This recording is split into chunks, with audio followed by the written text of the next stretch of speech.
Alright, so today we are going to be talking about functions, which is chapter 4, section 1 in our books. Here's the first slide, and we do not have any homework today. Today I'm just going to teach you how to do these things. Make sure you're paying attention to them because they are more difficult, but we will have homework when I get back on this in a couple days. So here is the first question here. So it says here, find all values of x for the following which are given. Functions has the value of 0. So first thing I need to do here is set it equal to 0. Okay, so when you find the value of 0, you set it equal to 0. Okay, and the first one here, one way of doing this is I could just get x by itself by adding that 9 to the other side. But if you recognize here, this is called the difference of two perfect squares. And again, what times what would give me the first term? And then if you ain't first, you're last. So what times what gives me x squared? And how do we get rid of my middle term? Plus and a minus. So if I solve this on this problem, x ends up equaling -3 and x equals 3. So those would be the zeros of the functions. Okay? Second equation here is a parabola again. So I'll set it equal to 0. I'll let you guys try to factor that one right now. And again, it's 2 parentheses. So I'm doing that 2 parentheses.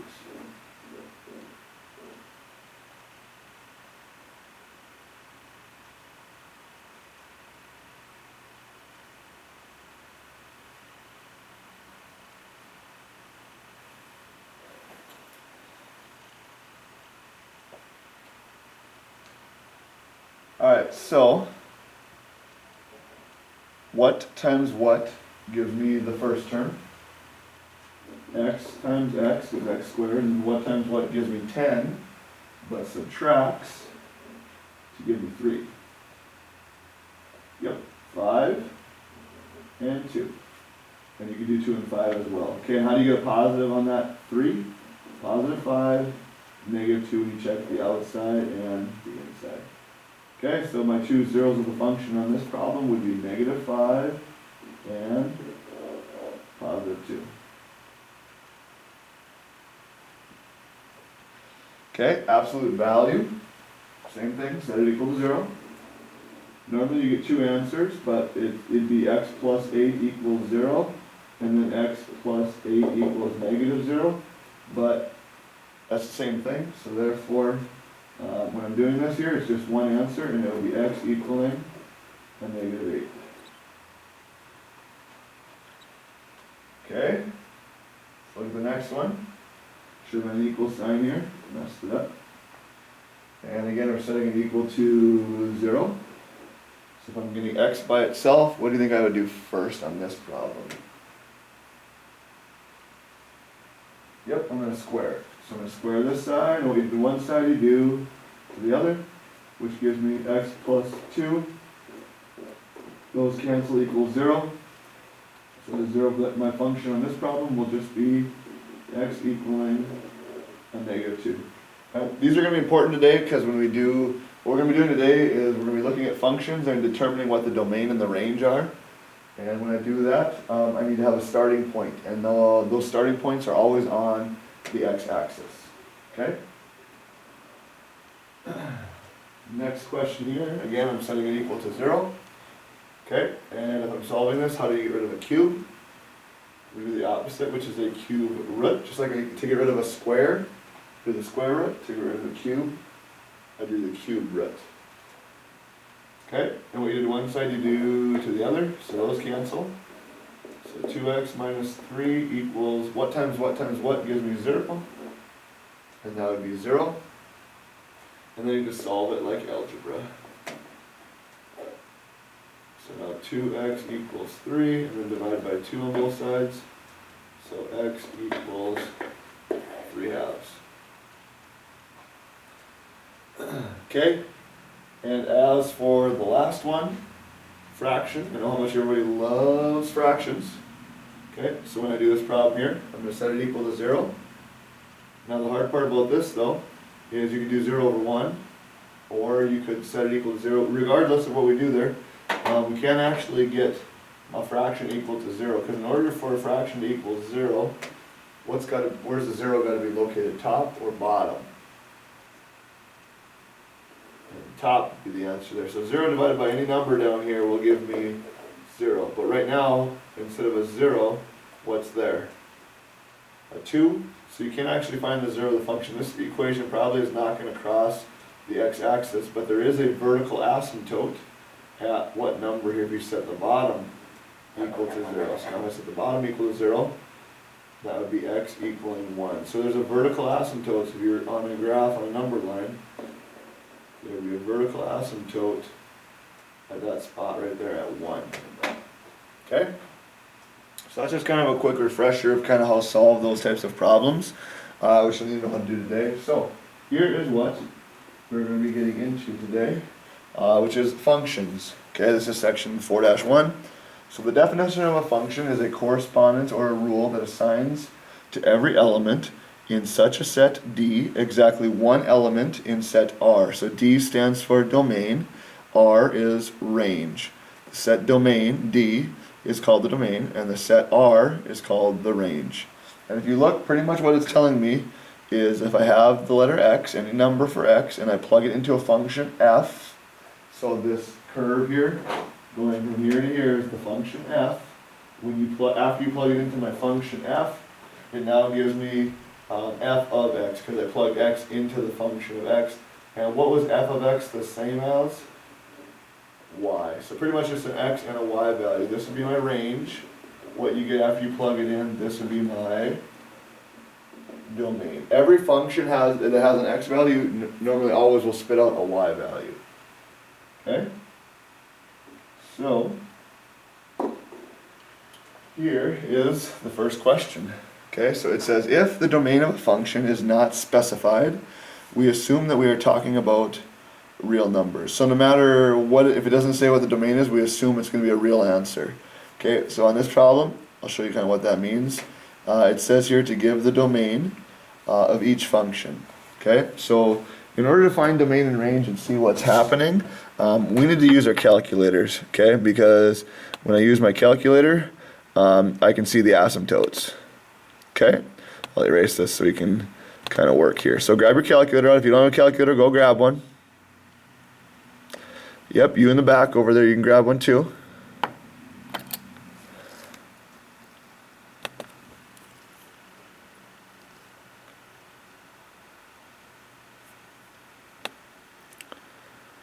I'll put it over here.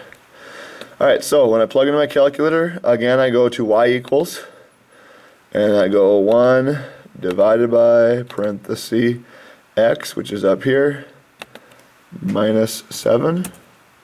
Oops, not times. Minus 7. Oops, I messed up again. How about minus 7? Okay, and then I'm going to hit zoom 6 just to make sure I'm in the standard window, 10 by 10. Alright, now again, you guys can see on yours because you have different colored lines. If you need to, you can go second format. And if you turn your axes off, or change the color to white so it matches the background, you can do that. And now if I graph mine, can I see what's happening here? And again, if you don't have the asymptote on your guys' calculator, I do believe that second format, you go all the way down to the bottom, and I think it's detect asymptote, and you turn it to off and hit enter, and then it'll show up. Okay, so my question here, so it says here for the question, give the domain of each function. So domain are my x values. So when I look up here, does it go forever to the left? Well, let's just keep going to the left on that function. And maybe you guys can't see that because your screen's a little small. So let's see if I can blow this up for you. I want to have an arrow here actually.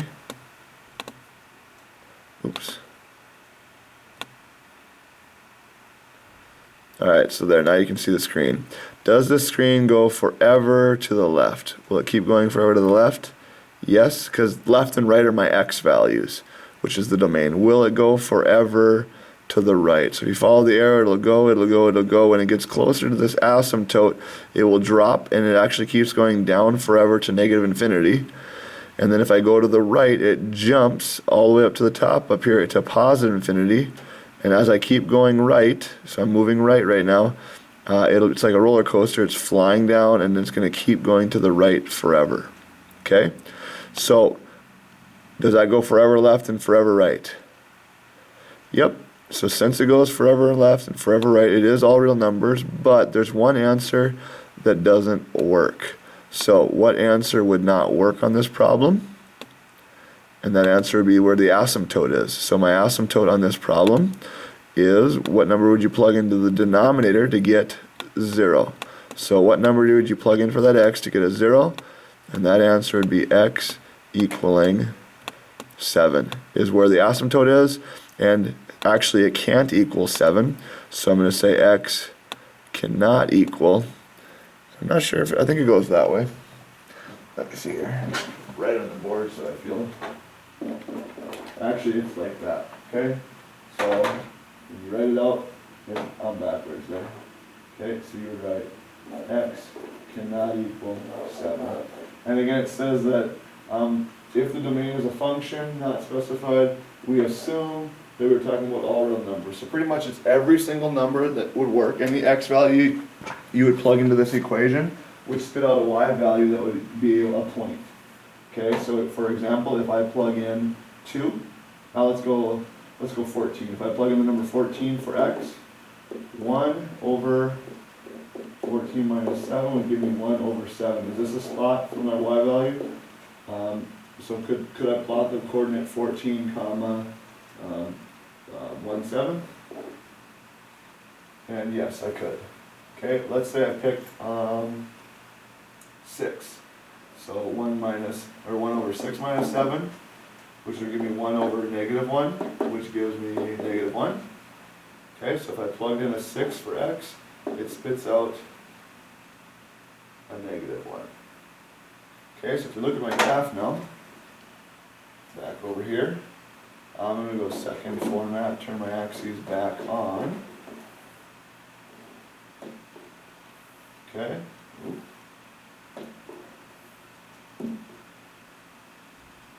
If you look at 1, 2, 3, 4, 5, 6, that's 1 to the left of the asymptote. Does that look like the height or the y value? So if you go over 1, 2, 3, 4, 5, 6, and then go down 1, would that be like the coordinate 6, negative 1? And it would. So pretty much we can plug any number into here except 7, because if I have 7 on the denominator, 7 minus 7 is 0, and you cannot go 1 divided by 0 because there is no answer there. So if I take my calculator here, and I clear it, and I go 1 divided by 0 and hit enter, again, error, divided by 0, you can't do it. Okay? So, let's try another problem here for practice, and then I'm going to let you guys try too. So, again, in order to be able to see the domain, I need to go to y equals, and I need to plug in my equation so I can visually see what it looks like. So I'm going to clear this out. I'm going to go second square root of 1 minus x squared, and I'm going to close it off. Now if you guys are using the square root on your calculator, you might have to click the right arrow to get out of the square root if you need to. Mine, I have to make sure the parentheses are closed. Okay, and I'm going to graph it. And that's it, huh? Okay, it looks to me like it's just a little mound, but now what I need to do is I need to actually see it. So you guys actually can probably see it. Now, here's the thing. Let's just look at it first here. So second format. I'm going to turn my axes off. Okay, and then I'm going to graph it now. And on my picture, it's literally a little hump or a little mound. Okay? So, that's all it's showing, nothing else. Now the question is, why is there nothing over here in this section, and why is there nothing on the left over here? And the second thing I need to know is, where does it start at? Okay? So in order to find where it starts, I gotta make this smaller again. Oop, now my calculator's too big. Okay, so in order to find out where it starts, I need to set that equation equal to what number according to those first 7 problems that we did today? Gotta set it equal to 0. Okay, so I'd square both sides. 0 times 0 is 0. And now the square and the square root cancel, so I get 1 minus r squared. Okay, and again I could minus the 1 to the other side. So negative 1 equals negative r squared. And then both of those can be positive. And then now I get r squared equals 1, and I take the square root. And therefore I get r equals a plus or minus 1. So those are the 2 starting spots. So like I'll just draw it here. So it starts at negative 1 and it starts at 1. And again it's a little hump, so it's just going to go like this. Okay. Now since I could equal it to 0 here, since I can equal it to 0 here and get an answer or solution, that means it actually touches the x-axis. Okay? Your calculator maybe sometimes doesn't make it look like it touches. I don't know, understand why it doesn't on these newer ones, but it does touch on that one. Okay? So let's find the domain. So what x values would be true? Okay, there's nothing over here in this section, and there's nothing over here. So it pretty much starts at what number? Negative 1, and it goes until what number for my x values? 1? How do you say it's showing between those 2 spots using inequalities? Yep, so negative 1 is less than or equal to x, which is less than or equal to 1. It's in between 1 and negative 1 when you guys do that. Okay? So that right there would be my domain. These problems aren't asking for the range yet, so we will get to that in just a little bit. So I'm going to have you guys try these 2 problems here on your own. So let's just try the first one quick here. I'll give you about 3 minutes, 2 minutes. Plug in your calculator in the y equals, and then once you have it plugged in your calculator, then we will look at the domain and the range. Write down what you think the domain of the function is. Sorry, no range. Just figure out the domain, and then I'll tell you up here on the board in about 2 minutes.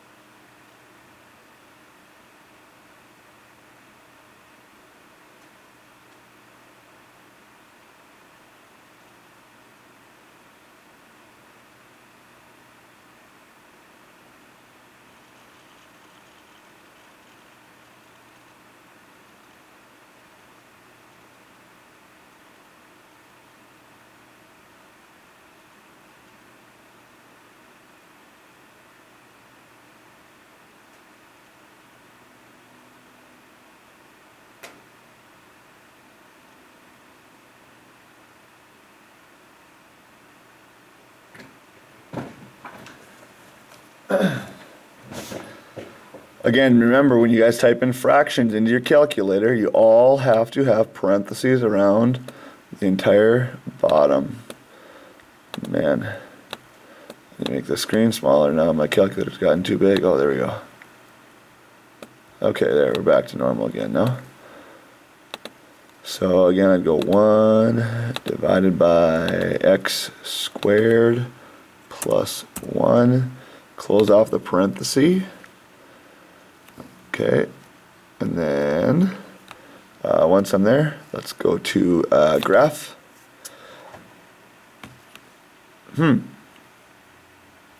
Actually, I never even told you about the last one. Let's go back to the last one quick. I never told you why do you think there's no values over in this section here and here? So there's nothing showing in this section. Well, what number could be in this section maybe? A 2? Let's say I go back to my equation. I'm going to erase it so we can see what's going on here.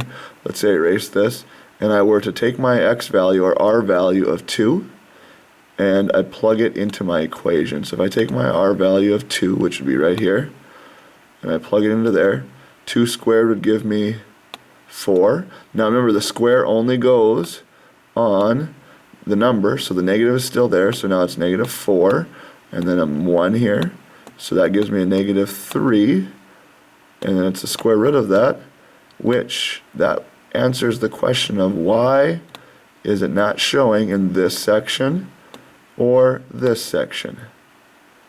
Yep, because this turns into an imaginary answer, and imaginary numbers do not show up on the graph.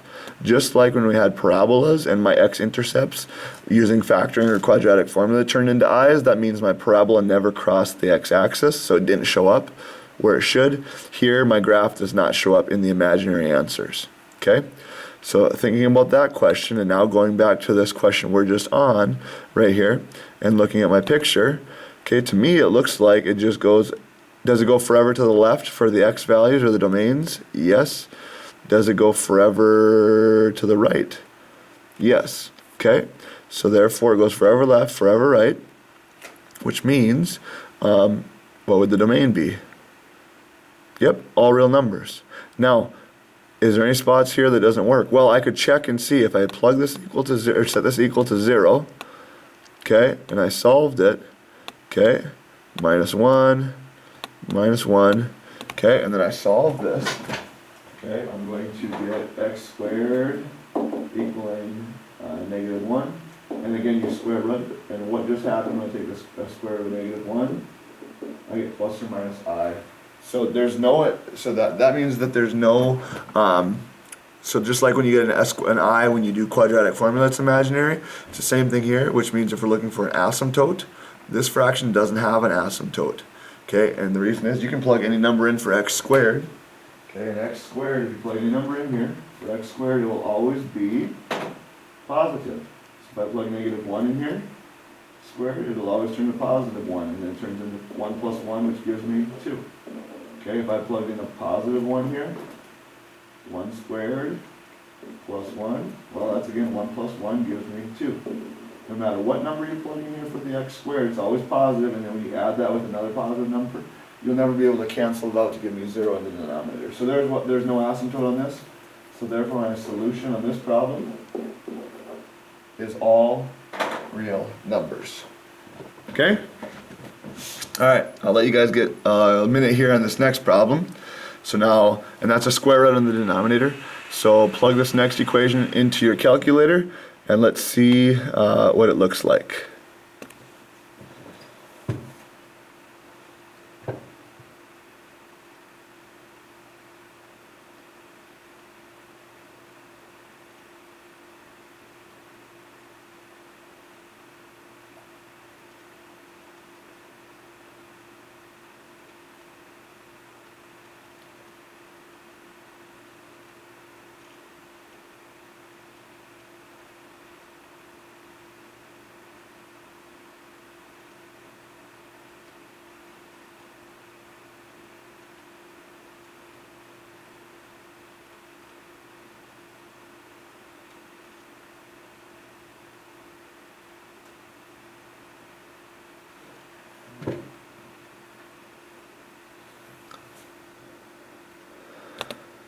Alright, so again, let's go to y equals, plug that in.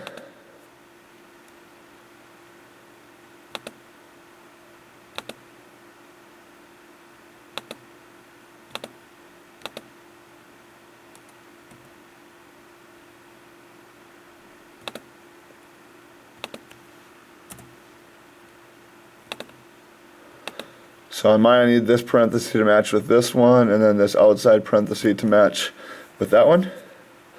Okay, and I'm going to graph it, and let's see what happens here. Well, that's a sweet equation. It looks like a volcano, huh? All right, so we got a volcano here, and I need to figure out in this volcano where it's showing, where the x values or the domains are going to be showing. So, does it go forever to the left? Yep. And does it go forever to the right? Yep. Where's the only section where it's not showing? Right here where the opening of the volcano is. Now, here's the thing. I need to figure out what numbers those are located on. Okay, and the way I would do that is it was asymptotes that created those, that they're not showing, but there's asymptotes there. And I get asymptotes by how? By setting the bottom equal to what number? Yep, 0. So, if I set the denominator equal to 0, I have 1 over, sorry, not 1 over, set it equal to 0, so it would be square both sides. Okay, and those cancel. This 1 doesn't matter on top, so I'm not worrying about that. It's a fraction. So now I got x squared minus 1 equals 0. Okay, and then you could do two things. This is the difference of two squares. So if you like, x times x is x squared, and 1 times 1 is 1, plus and minus to get rid of that middle term. So we get x equals 1 and x equals negative 1. So if you think about my volcano, where are the two asymptotes? Well, one is at negative 1, one is at 1. Okay, so if I'm talking about the domain, the x values, and it starts, here's my number line. Okay, it starts here at the asymptote. Which direction is this showing? To the left, so I'd say my domain is x is less than, it's not equal to on this one because it's an open dot because of the asymptotes down here. So it's less than negative 1, or x is, I'd be starting here and going to the right. X is greater than positive 1. So here would be my domain.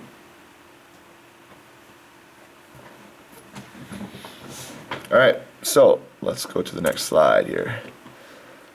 Oh, come on. So the graph of a function y equals f of x looks like this. So this black line is the function. Okay, and it doesn't matter what x value I plug into the equation, it always spits out a y value over here. Okay, I can take this x value, plug it in, and it's going to again spit out a y value. I can take this x value, plug it in, and it's going to spit out a y value. Every x value you plug in this equation looks like it spits out a y value. Now, if I picked an x value here, and I went straight up, is there a line that it's touching right now? There actually is no x values in this section here, because the end point, or the starting point, is right here. Okay? So nothing over here actually has a domain or a range. Okay, and then there's nothing on this side because this is the end point up here because it's a closed dot. So I have nothing showing on the right over here. Okay? So let's do some examples here. So here's the first example. It says use the graph to give the domain, the range, and the zeros of the function. So I got to give the domain, which are what values? Yep, the x's. So the domain are my x values that work. The range are my y values. And the zeros, you guys know what the zeros are. Where is that located on my graph? Where they cross the x-axis or x-intercepts. Alright, let's start with the domain. Okay, so I'm going to go d equals. Okay, now I actually got to take a quick peek in the book. Make sure that I'm telling you the right thing here. Even though there's not any arrows on this problem, let's see here. Make sure I'm not telling you the wrong thing. Okay, so even though there's no arrows, okay, there's no endpoints either. So since there's no endpoints on this red line actually will go forever in this direction, and this red line will go forever in that direction. So my question to you is, what would be the domain? And is there any gaps where there's no x value? Now I actually didn't connect these red lines, so there are gaps there. But now once I connect them, are there any gaps for the x's? Nope, so my domain is all real numbers. It goes forever left, forever right on the x-axis.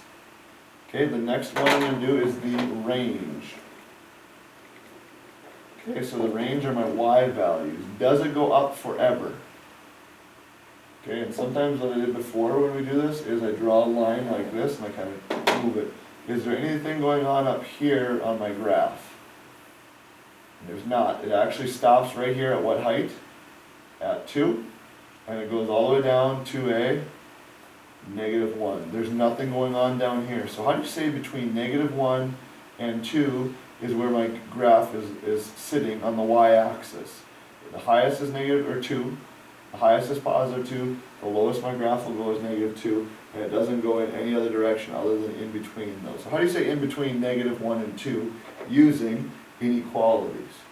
Yep, so -1 Now because it's a dotted, we're going to go less than. So -1 is less than x or y?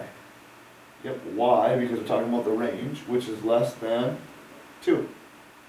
Okay, so there is my range. Okay, now the third one here we're going to talk about is the zeros of the function. So zeros are where it crosses the x-axis. So what are my zeros of the function? Well, it looks like it crosses at 1. And now you're wondering, maybe does it cross over here?